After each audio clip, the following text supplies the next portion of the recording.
ಈ ಮೂವಿಲಿ ಜಂಕ್ ಫುಡ್ದು ಡಾರ್ಕ್ ರಿಯಾಲಿಟಿನ ನೇರವಾಗಿ ತೋರಿಸಿದ್ದಾರೆ. ಒಂದು ಪ್ರಾಡಕ್ಟು ಸೆಲ್ ಆಗಬೇಕು ಅಂದರೆ, ಮಾರ್ಕೆಟಲ್ಲಿ ಚೆನ್ನಾಗಿ ಪಬ್ಲಿಷ್ ಆಗಬೇಕು ಅಂದರೆ, ಅದಕ್ಕೆ ಬೇಸ್ಮೆಂಟೇ ಮಾರ್ಕೆಟಿಂಗು ಮತ್ತು ಆ್ಯಡ್ಸ್ ರನ್ನಿಂಗ್ ಮಾಡೋದು.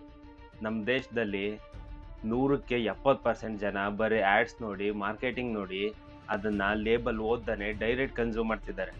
ಬೇಸಿಕ್ ರಿಸರ್ಚ್ ಹೇಳೋದೇ ಇದು. ಲೇಬಲ್ ಓದ್ದನೆ ಬರೀ ಆ್ಯಡ್ಸು ಮಾರ್ಕೆಟಿಂಗ್ ನೋಡಿ ಕನ್ಸ್ಯೂಮ್ ಮಾಡ್ತಿದ್ದಾರೆ. ಮತ್ತು ಇದನ್ನ ಮೂವಿಲಿ ನೇರವಾಗಿ ತೋರಿಸಿದ್ದಾರೆ. ಇದ್ರದ್ದು ನೆಕ್ಸ್ಟ್ ಹೈಲೈಟ್ ಪಾರ್ಟ್ ಏನಂದರೆ, ಒಬ್ಬರು ಲೇಡಿ ತನ್ನ 4 ವರ್ಷದ ಮಗುನ ಕಳ್ಕೊತಾರೆ. ಡಾಕ್ಟರ್ ಕನ್ಸಲ್ಟಿಂದ ಗೊತ್ತಾಗುತ್ತೆ ಮಗುಗೆ ಕ್ಯಾನ್ಸರ್ ಇತ್ತು ಅಂತ. ಮತ್ತು ಕ್ಯಾನ್ಸರ್ ಯಾವುದರಿಂದ ಬಂತು ಅಂತ ಡಾಕ್ಟರ್ ಹೇಳ್ತಾರೆ, ಅವರು ಡೈಲಿ ಕನ್ಸ್ಯೂಮ್ ಮಾಡ್ತಿದ್ದು ಜಂಕ್ ಫುಡ್ಡು, ಡ್ರಿಂಕ್ಸಿಂದ ಬರ್ತಿತ್ತು ಅಂತ. ಮತ್ತು ಅವರು ಯಾವ ಕಂಪ್ನಿನ ಜಾಸ್ತಿ ಕನ್ಸ್ಯೂಮ್ ಮಾಡ್ತಿದ್ರು ಅಂತ ಅವರಮ್ಮ ಹೋಗಿ ನೋಡ್ತಾರೆ. ಮತ್ತು ಸ್ಯಾಫ್ರಾನ್ ಅನ್ನೋ ಒಂದು ಕಂಪ್ನಿನ ಅವರು ಜಾಸ್ತಿ ಕನ್ಸ್ಯೂಮ್ ಮಾಡ್ತಾ ಇರ್ತಾರೆ.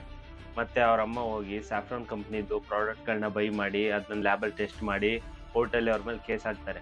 ಮತ್ತು ಕೊನೆಗೆ ಅವ್ರು ಕೋರ್ಟಲ್ಲಿ ಗೆಲ್ಲೋದೇ ಇಲ್ಲ. ಅವ್ರ ಸಪೋರ್ಟಿಗೆ ಯಾರೂ ಬರಲ್ಲ. ಫ್ಯಾಮಿಲಿ ಆಗಲಿ, ಲಾಯರ್ಗಳಾಗಲಿ, ಪೊಲೀಸ್ಗಳಾಗಲಿ ಯಾರೂ ಬರಲ್ಲ. ಕೊನೆಗೆ ಆ ಕೇಸಲ್ಲಿ ಸೋತೋಗ್ತಾರೆ.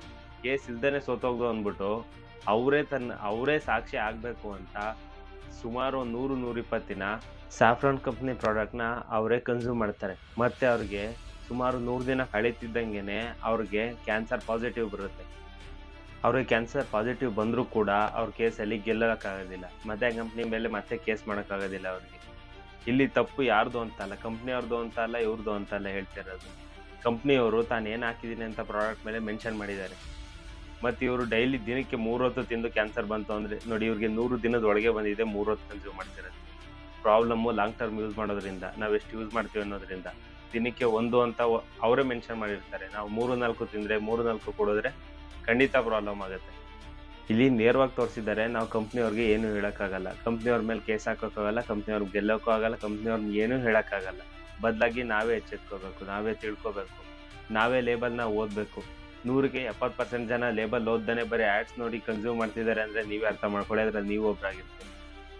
ನನ್ನ ಪೇಜ್ನ ಫಾಲೋ ಮಾಡ್ಕೊಳ್ಳಿ, ಅಕೌಂಟ್ನ ಸಬ್ಸ್ಕ್ರೈಬ್ ಮಾಡ್ಕೊಳ್ಳಿ. ಇದೇ ಥರ ನಿಮಗೆ ಯಾವುದು ಬೇಕು, ಯಾವ ಪ್ರಾಡಕ್ಟ್ ಬೇಕು, ನೀವು ಯಾವ್ದನ್ನ ಡೈಲಿ ಕನ್ಸ್ಯೂಮ್ ಮಾಡ್ತೀರಾ, ಅದನ್ನ ನೀವು ಎಷ್ಟು ತಿನ್ನಬೇಕು ದಿನಕ್ಕೆ ಅನ್ನೋದು ನೀವೊಂದು ಪ್ರಾಡಕ್ಟ್ ನೇಮ್ನ ಹಾಕಿ ಬೇಕಾದ್ರೆ ನಾನು ಅದನ್ನ ರಿವ್ಯೂ ಮಾಡ್ಕೊಡ್ತೀನಿ. ಆ ಲೇಬಲ್ ಮೇಲೆ ಏನಿದೆ, ಹೊಸ್ದಾಗಿ ನಾವೇನು ಹೇಳೋದು ಬೇಕಾಗಿಲ್ಲ. ಆ ಲೇಬಲ್ ಮೇಲೆ ಏನಿದೆ ಅನ್ನೋದನ್ನ ಮಾತ್ರ ನಾವು ಹೇಳಿದ್ರೆ ಸಾಕು. ಅದನ್ನ ತಿಳ್ಕೊಂಡ್ರೆ ಸಾಕು. ನೀವು ದಿನಕ್ಕೆ 3-4 ಬದಲು 1ಕ್ಕೆ ಬರ್ತೀರಾ. ನೀವು ನಿಮ್ಮ ಮಕ್ಕಳ ಭವಿಷ್ಯ ನೀವೇ ಕಟ್ಟಬೇಕು. ಅಕೌಂಟ್ನ ಫಾಲೋ ಮಾಡ್ಕೊಳ್ಳಿ. ನೀವು ಕಮೆಂಟಲ್ಲಿ ಮೆನ್ಷನ್ ಮಾಡಿ ಯಾವುದನ್ನ ನಾನು ನೆಕ್ಸ್ಟ್ ರಿವ್ಯೂ ಮಾಡಬೇಕು ಅಂತ. ಅದನ್ನೇ ನಾನು ರಿವ್ಯೂ ಮಾಡ್ತೀನಿ. ಥ್ಯಾಂಕ್ ಯು ಇಷ್ಟೋ ತನಕ ವಿಡಿಯೋ ನೋಡಿದ್ದಕ್ಕೆ. ಮತ್ತು ಆ ಮೂವಿ ನೇಮು ಕೂಲಿ ನಂಬರ್ 1 ಅಂತ ಕನ್ನಡಕ್ಕೆ ಡಬ್ಬ ಉಂಟು. ಅದು ಯೂಟ್ಯೂಬಲ್ಲಿ ಉಂಟು. ನೀವು ಹೋಗಿ ಒಂದ್ಸರಿ ನೋಡಿ, ಆ ಮೂವಿನ ಪೂರ್ತಿ ನೋಡಿ, ನಿಮಗೆ ಅರ್ಥ ಆಗುತ್ತೆ. ಅಕೌಂಟ್ನ ಫಾಲೋ ಮಾಡ್ಕೊಳ್ಳಿ.